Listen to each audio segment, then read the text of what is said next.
Last night I slept to the sound of distant motors on a slope under power lines, and I loved it. I'm in Norris, Tennessee, about 20 miles north of Knoxville, and today I'm celebrating the Appalachian Mountains. I want to do some kayaking, I want to do some hiking, some sightseeing, but first I'm going to the Museum of Appalachia, which is right here in town. Today I'm celebrating the landscape of Northeast Tennessee. The visitor center here smells so good. I almost bought some gifts at the gift shop, but first I want to do the walking tour around the grounds. It's pretty expansive. It's like a campus here. I thought the first thing I'd see is the Hall of Fame. I did the Alligator Hall of Fame, so I might as well do the Appalachian Hall of Fame. Just before you get to the Appalachian Hall of Fame is this, the Tom Cassidy House. Someone actually lived in this. This is like even less space than my van, and I love it. Look how cozy it is in here. And there's another tiny house right here. I'm gonna look at all of those things. I think there's a lot of them. These tiny houses are like 5 feet by 7 feet, just the size of an area rug that you can buy at Home Depot or Walmart.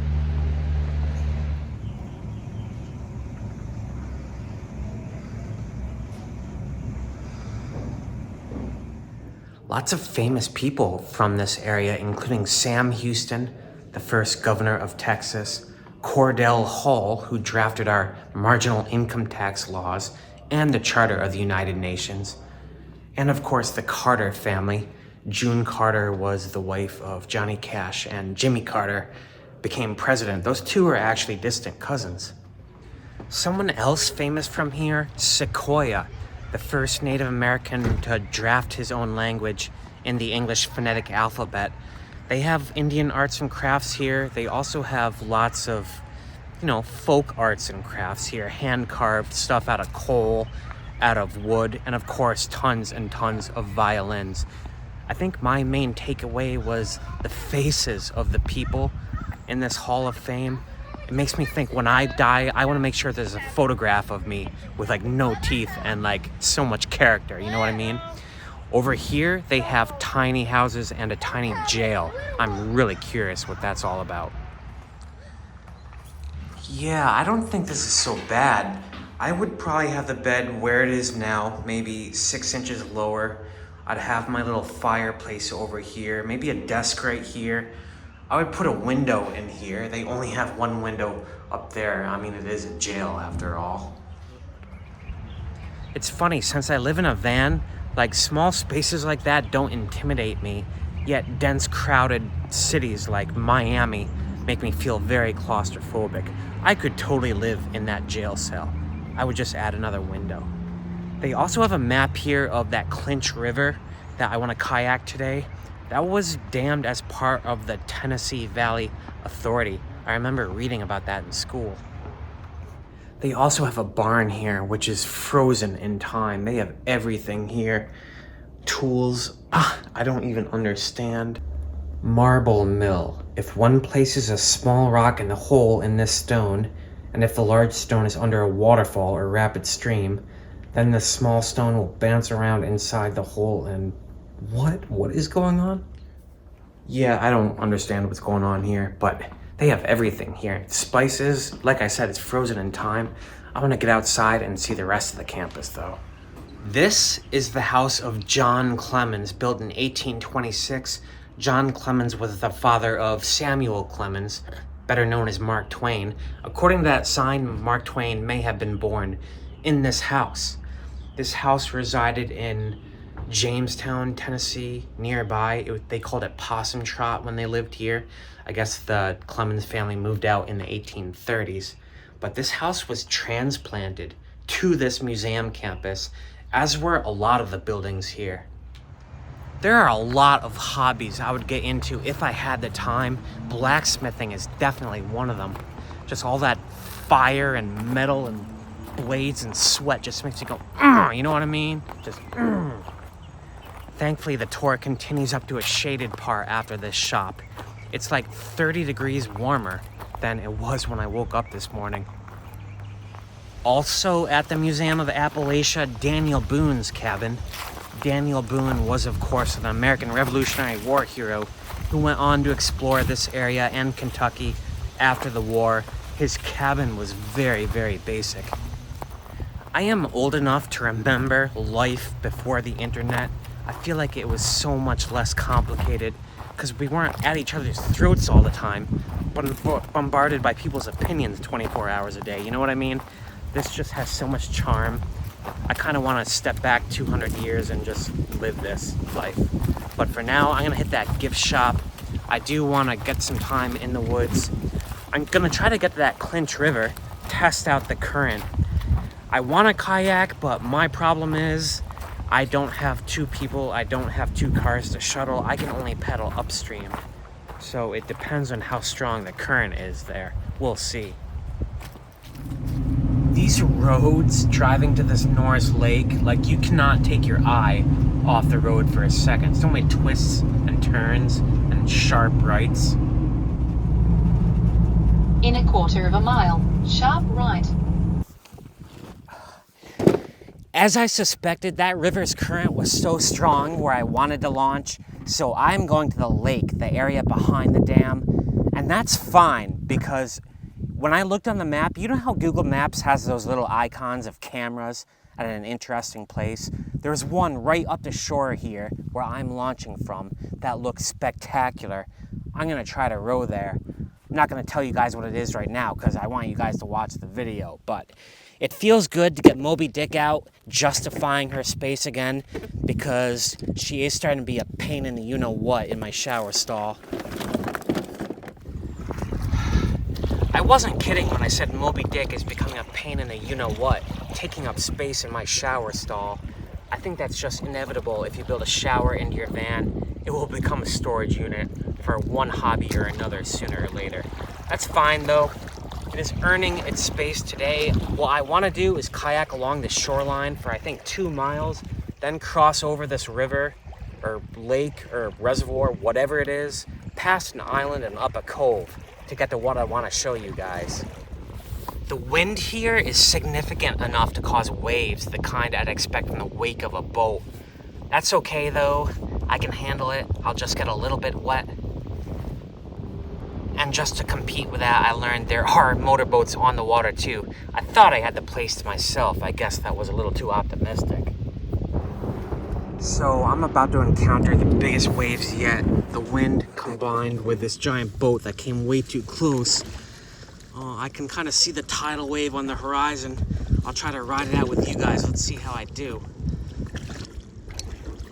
It's funny, it's taking longer, but they are definitely getting bigger. Actually, I see some ones coming. This might cause a splash. All right, I'm gonna turn right into it. 1, 2, 3. Now we're going 4, 5. Listen to the sound of those waves hit the shore, though. According to the map, I need to go past this island on the right and up a cove, but I can't tell what's a cove and what's just the continuation of the river. I promised myself I'd keep rowing and stopping to chat, but I had to show you guys this. Look at this rock.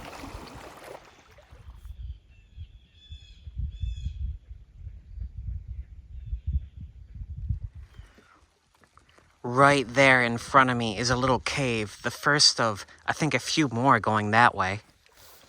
My arms are so tired. First of all, I went up the wrong cove for a mile up and a mile back. It's easy to get lost on a lake like this with so many different tentacles.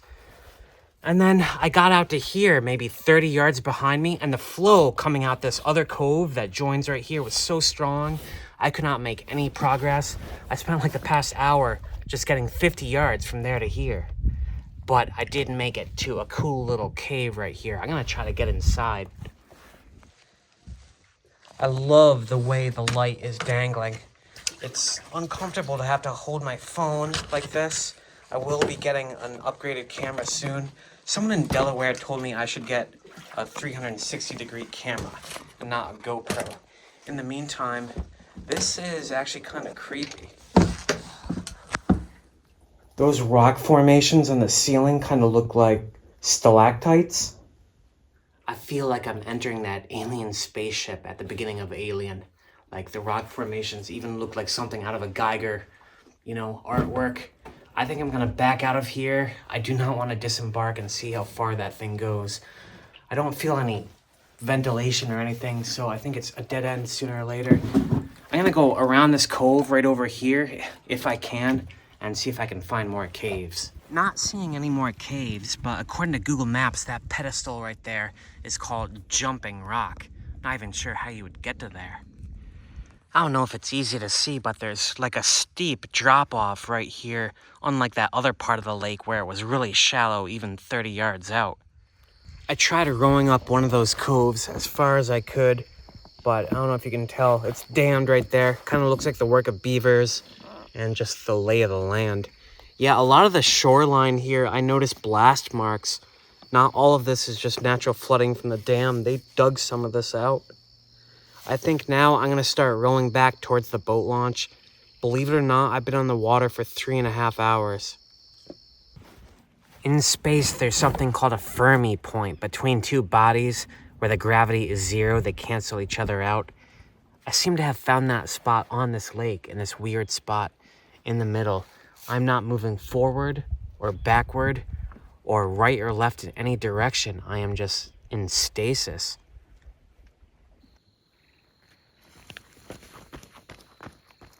I may not have had to deal with the current or the wind on the way back, but I had to deal with the sun on my freaking face.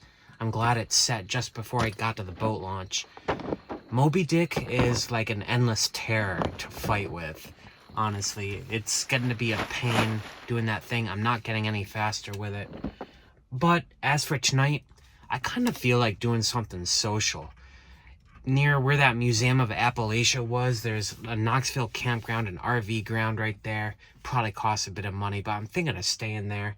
There's like shops and bars and stuff around there. I haven't gone out in like 9 days since Tampa, so just thinking about it right now. So here we are. It's called Knoxville Campground. You have arrived. Hopefully they have some spots free. I'm just gonna walk up to their board right there. It's like a koa. So I see they do have some spots free, but they're all in the same section. That's usually not a good sign. Do what they got. $78. What the hell? That'll be the most expensive campground I've ever stayed in. I'm actually gonna look on my phone and see how much the hotels are around here. So I looked, there's actually a Super 8 over there for $70, cheaper than this place. Oh my god. But then I would have to like pack up everything and move it into the hotel. You know what I mean? It's like, ugh. Alright, let's try chatting like this, if I can figure out where to look. This is very awkward. But as you can see, I did get that Super 8 tonight. It was somehow the cheapest option. I did not want to stealth tonight. There is a Walmart down the street, but some shady characters walking around. The camp I was in last night has no availability, and this is cheaper than that nearby RV park. Anyway, I did want to stay in town and do the Daniel Boone National Forest tomorrow, and then move on to West Virginia. The West Virginia will be the next video. I'm going to continue the adventure with you guys in the morning, and I don't know where to look. I hope this video didn't come out weird. Talk to you tomorrow. That hotel in Knoxville, or whatever this suburb is, only costs $78 after taxes. I'm fine with that after, spending like $300 for that one night in Tampa when I could have just parked in their lot for $30. That's fine. Today, I'm going north to the Daniel Boone National Forest. This area of Kentucky has the second highest concentration of natural arches in the U.S. after Arches National Park. Yeah, there's some spectacular stuff in this forest of Kentucky. So enough talk, let's get in the road. I didn't even make it to the Daniel Boone National Forest. I pulled over at a Subway to get a sandwich for dinner, and I saw water right there. Turns out the town I was in was right where the South Fork of the Kentucky River merges with a main branch, a little town called Beattiesville, and there's a boat ramp right there. I got right on the water. It's nice to be back on a river again versus a lake. It's just more cozy with a walls on both sides, and the current is very light. I am gonna enjoy it. I've got pretty much all day. Yeah, sorry, you're probably not gonna see arches in this video. I've made the realization I couldn't stop and disembark here if I wanted to. This stretch of the Kentucky River is basically like a gorge with 20-foot walls on either side. Kind of hard when you have to take a leak, you know what I mean? This river has a lot of potential, but it also has a lot of garbage. I ran into a big garbage patch down there. I was looking for more natural formations. I found something that I think the beavers may have made, but instead of a traditional dam, it's like an arch. I guess we're seeing arches today after all. It's just very odd. I got up close to it. I noticed there's also garbage in there. It's like the worst examples of both species got together and tried to make something, and it sucks. Yes, the Death Star is safe. I'm passing back this way because I decided to go downstream and head up the South Fork of the Kentucky River for a little bit. It just looks like it might be narrower, more scenic. It's a bit riskier of a kayak because it's getting late. I will have to kayak potentially in the dark against the current of the main branch for a little bit to get back to my car. But I've done both of those things before. This time I have a headlamp. That's the subway I was at that I pulled over for where I discovered this river. I like it here under this bridge. Yeah, exposure to the sun is something you have to really think about. And I need to start wearing more lotion, or any lotion. Also, I find myself kayaking into the sun and against the current at the same time a lot lately. It's just not a good place to be in life. I am enjoying this a lot though. I think the South Fork I wanted to go up, is this a weird angle? The South Fork I wanted to go up is dammed a bit, so I only might go up that a bit, then just go way downstream on the Kentucky and have to paddle back potentially for miles in the dark. So we'll see how it goes. That South Fork Kentucky River is more or less the same as the main except for one thing. All I can smell here is onions. I don't know why, I don't know what that means. They must be having an onion chopping festival around here or something. I'm gonna turn back, not because of the onion smell, but because it's getting late, sunsets in 20 minutes, and I do have to paddle upstream for a bit. I'm really enjoying myself here on this Kentucky River. I think this guy legit thinks I'm one of his species. And we are donning the same colors, more or less. Yeah, he came right up to my boat. You want food, little guy? What do you want? You want some num-num? What happened to your face? Did you get burned? Is that just how you evolved? What is the reason for your face? I'm sorry, but I don't like it. It doesn't look good. Doesn't look healthy. You don't look healthy. I found another one of those Lagrange points where the South and Main Forks of the Kentucky River meet. I'm just in a period of stasis here, and I love it. It's so perfect right here. I don't think I'm gonna sleep in this town though. I'm gonna have my second cup of coffee of the day. Yes, I only had one for breakfast. I'm trying to cut back. And then, I don't know, I feel like doing a long drive tonight. I don't know where I'm gonna go. I could go anywhere, but I'm just gonna drive. For now, I'm gonna say peace out. Thanks for watching, folks. Don't forget to hit the like button or subscribe, or if you're feeling extra generous, become a member. You get early access to my videos that way. All right, peace out.